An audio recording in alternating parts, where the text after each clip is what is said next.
Hi, you guys. Welcome back to the I Did It First podcast. I'm Riley. I'm Anna. And we're here with our producer, Kenny. What's up? And today is a spicy topic because I have just been feeling like so Miss Independent, Q Neo's song, and just feeling so like, what? I feel like I would say in a empowered, dream. but it's almost like another. Empowered? Yeah, it's like your what do we call it? What do we call Bianca? It's like this. Yes. Your alter ego. Which, side note, I feel like I actually have to name my daughter Bianca. You might have to. Because it's like, for those of you that don't know, Bianca is my alter ego, and she's just, to put it lightly, a cunt. Like, there's no question when she shows up. No, you know. You don't have to be like, you're not gonna am be like, I wait, is this speaking to Bianca right now? You will know. Who's entered the chat? Yeah, because Bianca will let you know Yes. that you are not to be spoken to. And I feel like she's dominant right now. Yeah, I agree. She's but I center love stage. it. Maybe I do Bianca too. 2026. Like when I wake up in the morning, I know like we're just on a different level right now, and I'm so here for it. I just feel so good. Yeah, Bianca does not take shit from anyone. She doesn't. And Riley doesn't either, but Bianca is like another level. Mm-hmm. Like, she's not worried about. She'll look at you in the face as you're crying to her and just I'm like, okay. Not even I'm sorry. Be it's like, just like, are we gonna wrap this up soon? mm. But I broke up with my boyfriend. Yes. And I could not feel better than I do right now. And I see it. There's no question. Yeah. I just wasn't aware, I think, and maybe you didn't communicate for so many reasons. Of course. Of how badly you needed this. Yeah. Well, I think too, a lot of women can relate to this. You do not want to tell your friends or family the situation of your relationship if it's not where you want it to be at, because too, they'll be like, wait, why are you sticking this out? Like, what are you? No, I think there's also like it, but even before you have to explain, there's that moment of, fuck, I screwed up. Like, and I really sold it to everyone. And I think it's just, and I don't even say embarrassment, but it's like admitting like I was so wrong. I know. So maybe your picker's off. Maybe mine is for sure off. Mine might be too. But I thought I nailed it this time, but I know. I didn't know. I did too. Well, it's hard because he was very performative, and we'll get into that. So from the outside, he put on like a very good show. And then the more and more I stuck it out, I was like, you are not this person. And in 2025, Vogue said that it's embarrassing to have a boyfriend. But I want to correct that statement by saying it's embarrassing to have an embarrassing boyfriend. Correct. Like, I think that's a more correct statement. I agree. If your boyfriend is a bum, or he's just... This is Bianca speaking. Like, what are you doing? Right. And that's the thing. I know I am so good by myself. And again, we're going to get into this. So if you are not adding to my life, you are dead weight. Sorry. And if you're looking to lose any weight in the new year, the fastest thing, like, you guys, quickest thing you can do. Fastest way I've ever lost 200 pounds. Like and overnight. Probably the only way I'll lose Actually 200 crazy. pounds. But we're talking about something that we don't normalize enough today, and that's just breaking up early and often. And I think a lot of people... You sent that video, and I think Yes. I've watched it 20 times because we should actually include it because it was so good. Yeah, and I want to preface this by saying you do not have to wait for them to cheat.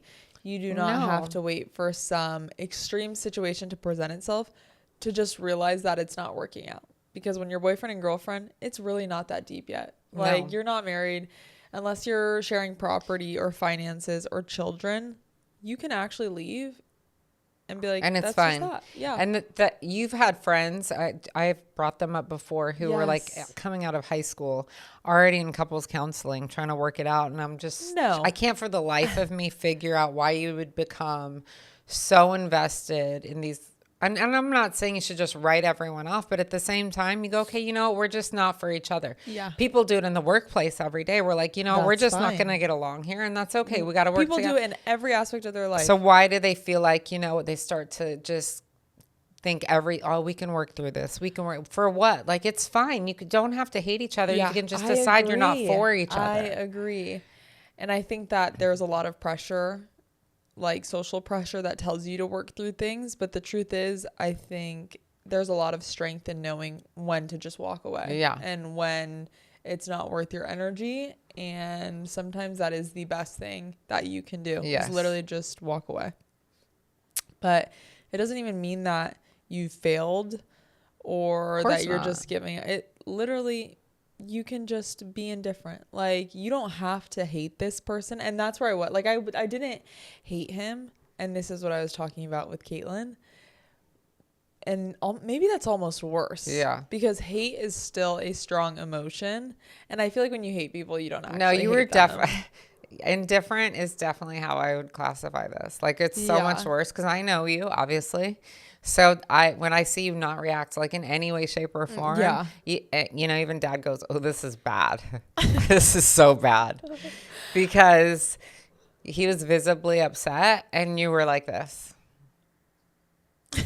You didn't even yawn. I mean, even a yawn would have been an emotion, but because too, I was just already crying. I'm surprised you weren't picking your cuticles because it was like that. Like, can we wrap up this monologue?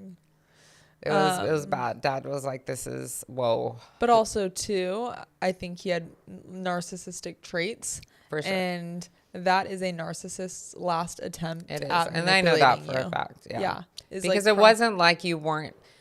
I wouldn't even say warning. You had spoke often. You spoke up often, and I would hear you because you guys were home a lot, and I would hear you say, "This is what I need. This is what is happening that is upsetting." And they were like normal things, like maybe don't be gaming 15 hours a day, or maybe don't hit or pinch or pull or like if I hear you yell "ow" 15 times and you're saying don't do that, it's not. I don't like it, and then I hear him 20 minutes later go, "Tell me what you need." I'm like, are you actually? No, this is a rhetorical question because I know you're dumb. Like, what are you? I'm telling you, there's literally nothing to figure out. And I think that's where I would like lose my mind so many times. Yeah. Even Dad's like, I wrote it down for him. If he didn't catch it this last time, I can text it to him if he needs it. But I think that the relief that I am feeling post breakup is my biggest tell. Your aura ring scores like my aura's like, bitch, are you okay? Are you in a coma? Like the sleep is outstanding. Your resting heart rate is very healthy. What is happening? But like I said in the previous episode too, when I'm very stressed, I'll twist my eyelashes. No, like they were coming in strong. They were literally bald. Okay, they were bald before I broke up with him. I have not touched them once. I think that is also a very big sign for myself. So you have to figure out your like triggers and how you react. Like sometimes I'll break out in hives. And you were. And starts changing your jewelry. It wasn't the jewelry. Yeah, it wasn't the jewelry. It wasn't the jewelry. It's your tell. 100%. But I think you have to realize the energy that you pour into someone, it has to match. Like it has to be reciprocal. 100%. And it's not to say you have to be alike. That's not it. But you just, in the same regard, it's hard when you feel like you're trying all the time. And then you're on the flip side, you're asking that person to try all the time. And then that's one thing that I saw that I didn't like. But I just sat there and just like, he would play victim a lot. A lot. And that I was like, but you're a grown ass man. I would tell him towards the end, I'm like, when he'd try and present a sob story, I'm like, no one feels bad for you. No, and yes, he had a bad family. News flash. Bad is putting it so lightly. They were horrible. They were horrible, but guess what? He was surrounded by love, so much, and support, and like everything. Like he never suffered in our home. So he never suffered in our home. To hear the victim mode actually made me mad because I was like, okay, you don't know what it's like. You do not know what it's like. I suffered in my 20s. Like, shut up. You're fine. You're actually annoying. And here's the thing. Discipline. I will never date, and we can literally clip this. I will never date someone again who is less disciplined than I am because I have my shit in line. You need a partner, not a child. Run a strict program. Yeah, 100%. I run a strict program. I wake up early enough to work out before I go to work or school. I eat clean. I'm constantly striving to be the best version of myself, which is why I'm able to love someone so wholeheartedly. Yeah. He was someone that would not wake up before the clock hit double digits. I knew and that eventually was bad. when he did wake up, because he was living at our house, which is fine, and I don't regret that. I don't regret that either. Because his family kicked him out. They're just like really horrible people. Yeah, I don't regret any of that because I think that speaks on us and the type of people that we are. But I you're a guest in our home. Why is it that you're sleeping in? You are not even making my bed. Mind you, I've already been up for 6 hours. Like, I don't want to come home and it's like, you actually just organized. Like, it's about contributing. Contribute to this space. And then when I do come home after working 12 plus hours, you are on that game, literal, like carpal tunnel. Like, huh? Please get I always a hobby. Used to joke because of his headset. Like, I'd pull up and I'd expect to hear 911. What is your emergency? But the games, and these are also non-negotiables. And that's the thing with every relationship, you learn and you can apply it to your next relationship. So if it's not working out, break up early and often. Bye. Like, yeah. And that's it. Like, it's not about hating on gaming. Because I said, if a guy's hustling, I agree. He's got his routine, working out, and he's come home and decompress play an hour. But I saw this already as like foreshadowing of what your future was going to look like. No. The second he doesn't have anything to do, it doesn't mean that he couldn't help you do something. It was going to be about like 15 hours on the game. I was like, no, that's not. Actually, fuck the game. Because I'm like, you have nothing but time right now. And even with his career, he was very like passive. That was hard. He would just let a lot go. And he was waiting on an internship. Mind you, he was in our house. If I was a guest in someone's house, I would be up before the sun is out. I would be hustling. I'd be doing anything to show them like, hey, I'm trying, especially if I was somebody's boyfriend. I think this is where things started to get really bad because you would start to clean and do a lot of things to make up for the fact that he wasn't doing those things. And I think with working and with school, that started to wear on you very early on. Yes. Because you were getting up, and I appreciated it, but like you'd get up to try and help me with laundry or help me. Yeah. And I was like, I'd even hear it. I was like, is that the washing machine? Like, yeah.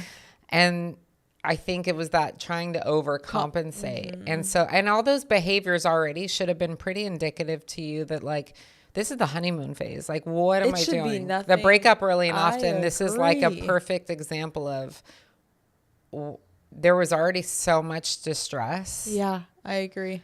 That was a big sign. That was a big. But I think you felt pressure to us. But it's again, I want to circle back to the topic because I really like it, and it's like.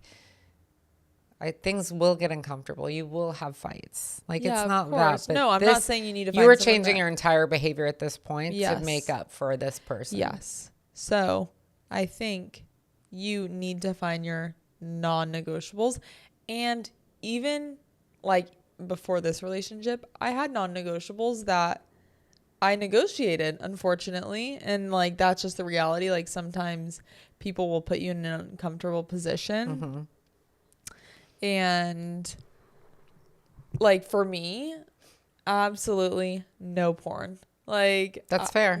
I just like don't love it. I've seen how it like affects people. It makes sex super unrealistic. I'm like, why are you trying to fuck me in a cartwheel right now? Like, this is literally not even real life. Like, why are we doing this? Yeah. Like, why can't we just have like actually missionary so we can keep fighting and I can look at you face to face and like, let's just keep it traditional. Okay. So, but it becomes another addiction. That was it too. I'm like, can you be addicted to working out? Can you be addicted to eating healthy? But no, it was like literally the weekend we hit our 1 year. We were driving down to San Diego and his phone was connected to my CarPlay and I was in the passenger seat and I go to look something up on Safari.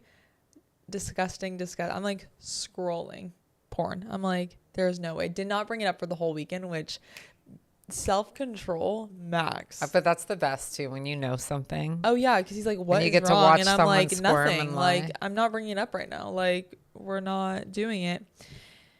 After that, obviously, because I told him from the start, he was lying to me. And it's more than just the porn itself. It's like, okay, so you can easily lie to my face and you can hide something. Yeah, because I especially think if someone is if that's their jam, I'm not going to judge. It Yeah, may I not be agree. for me, but it's. And that's the thing. But don't lie about it. Own it. Like Yeah. say, yeah, this is like anything. If you're in Yeah. a relationship, they don't have to own it to the whole world, but at least in your relationship, be like this. That I think that should be disclosed 100%. And that was a big thing for me that affected attraction. And he did not understand that. Like, even I did not. Because all his stimulation came from a screen. And yeah. Oh my gosh. I told you that. It desensitizes you. And that's part. Yeah. But even like all day he'd be pinching me or being rude or sleeping in and not being a leader or not helping me in any way that he can't. Like, that was free too. I wasn't asking. I knew where he was financially. I wasn't asking him to like go out like above and beyond. No, you know, but there's a lot of things he could have done that were free. So and I would tell him preface that like constantly. Mind it's not you, he financial. would pinch me all day. He would just not do anything. And foreplay starts well before the bedroom. I've always said this. Like, it starts with and even like your coffee notes like that you get, or like just little gestures. It matters a lot. It matters. Well, so Dad clocked this because I told you he would hear this all day. We all heard it. Even Beckham was like, "Please stop." And I would tell him, and then he'd be like, "You're so mean."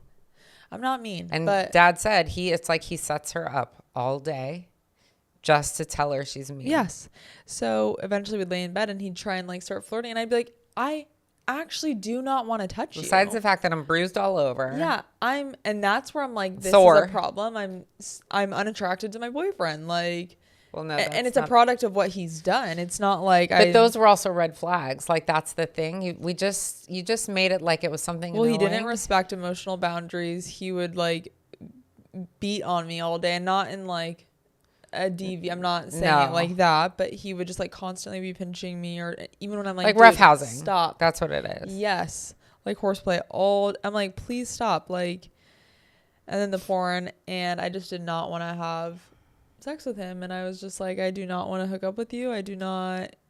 Well, because it kills all that. Kills all of that, and like I would be anxious to go to bed, and that was like a huge tell for me too, because mind you, he was staying at our house, but I would dread going to bed, or like sometimes we'd just be watching TV and I would literally sneak off to bed and like try and be so low key and try and just fall asleep before he even came in the room.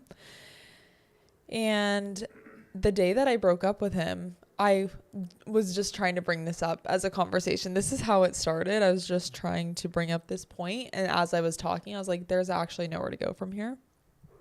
And I'm like, I can't feel anxious in my own room. Like, I can't, you make no effort other than when we're laying in bed and all of a sudden you're trying to like touch up. No, like, I don't get how you don't understand that. I don't get how even after finding all this porn, I also don't trust you now. Of course. Because now you know that. Because obviously he went to measures before about. Yes. So this is just, he slipped. Yes, that's he what did happened. slip. Because I guarantee that wasn't just happening. I know it wasn't. Just to be clear. It wasn't.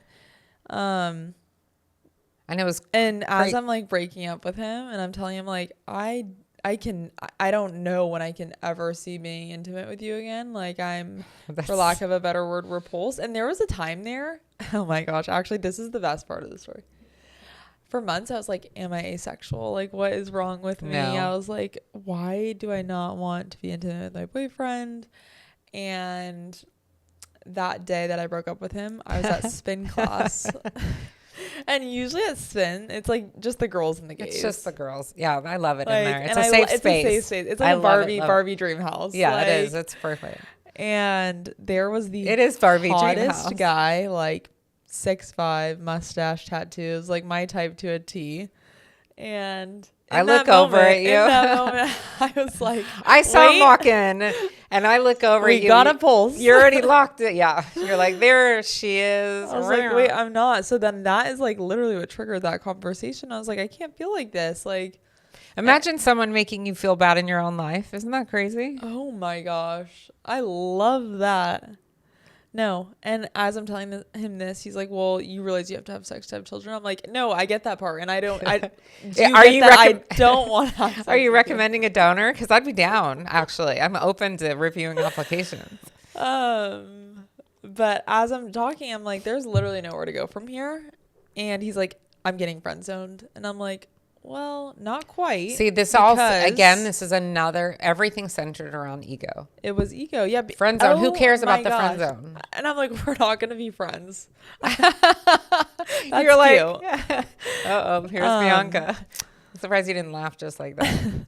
No, but sometimes I'm not mean. I was just like exhausted. I had been crying for months in my relationship. I was already going through the breakup, and I would tell you what I needed, but you didn't like. If you don't listen, that's not my fault. Because even Thanksgiving, that was an issue, right? Yeah. So I think a lot. But wait, let me finish. But wait, there's more. Because even as I'm like, everything you do has affected me. Like I have been affected emotionally that I have had a physical reaction. Like I do not even want to kiss you. I don't. As I'm telling him this, I've literally told him A, B, and C, why. He goes, "Are you attracted to women? Like I just don't what don't you understand?" Now I'm so petty that I'm like, maybe I should just date a woman so you can see me, because it would drive you crazy. But I'm like, I literally in that moment was like, that question's about ego, because it can't possibly be him. Yeah. I'm like, no, it is. And your breast stings. Please do something about it. Like, that is a side story. But Kenny's like now reflecting on like, he's like, wow, I wonder if any ex ever told. I mean, this is like a no, and I genuinely wish the best. Like, I think it's cute. He tried to date up, but let's just stick to what you know. Okay. I think that I mean, you've definitely healed really well from this. Because even my mom was talking to my grandma. You were talking to Nona, and you're like, "Don't you have something to update her on?" And this is how far. This is how disconnected I am. And I'm like, "What?" And my mom's like looking at me. And like Nona's laying there. I'm like, "Update? What are you talking about? Actually, what are you?" And I was like, "Oh no!" You're like, "Wait, I'm auditioning." Yeah. I'm like, she doesn't even know what that means. What? But I feel so good, and that's like, staying isn't always the strong or like right choice. No, I think leaving early sometimes is the mature choice, and knowing when to just be like, wait, this is a two-way street. I have put everything into this, and I am not being met with the same energy. And that's why I don't regret even anything, even him living there or anything, because I think if you guys would have moved out together, you would have probably tried to make it work, because you're like, well, I have an apartment with this and that, and like for all the wrong reasons, because that's all that stuff's you can fix all that, and you do not need something traumatic to leave. Like, I think truthfully we were just misaligned, like. Just misaligned. Yeah. I just will never make that mistake again. It wasn't like apples and oranges. It was like apples and a roof. It was like they're not even in the same. No, apples and Twinkies, because he's unhealthy. No. Because like I said, Thanksgiving really set you off, because that's when he really jumped into action, helping everyone, like cooking, and everyone's every dish, and everyone's like, Blake, you're so helpful. And I'm fuming, because I'm like, no, he's not. Riley, no, he's not. No, he's literally not. There was like, where's this guy at home? Yeah, I was like, what? Who's this guy? And then he got so mad at that. I was like, no, but you're performative. You're eating this up, like. But that was a big thing. And he didn't write my mom a card for her birthday. That's free. That was a huge thing. Never disrespect anyone I love, because that is disrespect. And I think the hard part when he was at our house, mind you, because his parents kicked him out, we made sure he felt loved. He had a homemade card from everyone, like presents, a cake. We did all the things. So I even told him, I was like, you have to make it right with my mom, like literally the most important person in my life. But that's the thing. I also don't, like, I was always like his mom, like, let's get up before. Let's go for a run. Yes, let's go on a walk. Let's go outside. Call and follow up about that job. Everything. That was a big one for me, because I think, okay, obviously COVID's like a fever dream. We always talk about that. But I kind of thought to that time and how many people suddenly stopped working and like had to figure shit out. And if you weren't prepared, you were in a really bad spot. And I thought, okay, he very much counts on his job coming through and everything else. But what if you guys are in this predicament? Like, how fast Or what if he can't go to work? If he gets injured, because that's a very common thing in his line of work. So who's the guy that's going to jump into action on your behalf? Or is he going to sit back and let you figure it out? That's the type of person. And that was a preview of that. He was letting you figure it out for both of you. And I was like, yeah, this is not good. This is a honeymoon. I want a leader. I want someone that keeps me in my feminine energy. And then him being surprised as to why I don't want to be intimate. I'm literally your mom. Like, I'm your mom. I'm literally like telling you all the time, like, do this, do that, yes, do this, let's do that. And even when I tell him I'd have his best intentions, I would approach it so gently. He'd be like, even with working out or eating healthy, he's like, so you think I'm fat? You hate me because I'm fat. I'm like, who's this crazy girlfriend I'm dating? Like, no. No. Actually, I hold myself to a high standard, so I'm going to hold you to a high standard. Fair. But that's one thing I noticed too. I was romanticizing potential, and I would literally tell my mom, and we always talk about that's not fair. He's so good, like he has potential. And my mom's like, you do not marry potential. And that's true. Like, he wanted to get married within the next year because he thought that's just like the steps that you follow. He wanted children right away, which that always, I never was shy about how that wrong I felt that was, because I was like, you guys do not. I felt, even no matter what, even in the beginning, like maturity was a concern. And I was like, you're not ready. And I would tell him, I would joke, I'm like, you are not ready. That'd be like a baby raising a baby. Like, he's not. I mean, I always say that too. Like, I'm a child. I still have a long ways to go before I have a kid. But I could figure it out. He could not. I think you'd still be figuring it out for both of you. And I'm not doing that. No.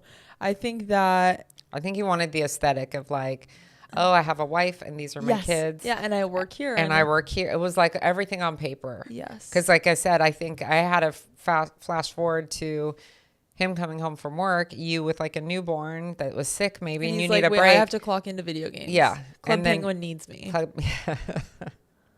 You have to look at someone's habits and their discipline and their communication styles and family dynamic. And you have to take all of that into consideration, because one thing that Paulette was talking about, I know, and I love her because she was so real. Like, she was saying that she's like, you come from such a good family, like it would have never worked. Like, the truth is, it would have never worked. Like, you are so intertwined in your family, and you guys are that, like, you're always doing stuff together. Like, you need someone that matches that. And even yesterday when you're telling me how my dad's mom and Nana went on vacation, like, I want that for you. Yeah. Like, and that's normal. Like, yeah, they took a road trip with you and like we weren't even around. It was so cool. They were like such good friends. I'm already excited to get a break. Yeah. From my children. I'm already like, oh, where are they? Yeah, but I thought about that too. I was like, yeah.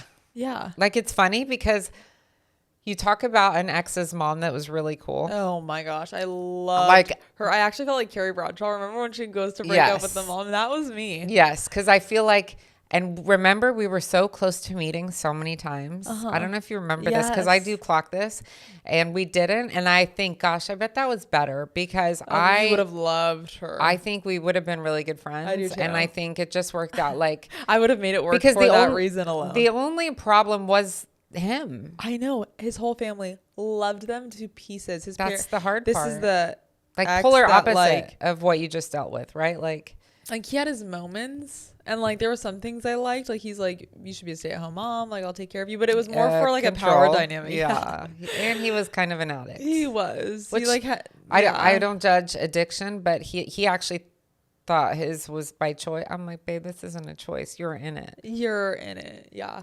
But loved. I actually wish I could just take his parents into my next relationship. Yeah. Like, I always think about, there's a reason I didn't meet her, because I would be like, you would love her. And it could have pulled you back in, because that's been hard. Like, I talked about this last night with your parent, and we talked about how you become friends with some parents for your kids, and then you lose touch. Yeah. Or you have to stop being friends with some parents because your kids have a falling out, and like, that's the worst. Yeah. But yeah, that was it's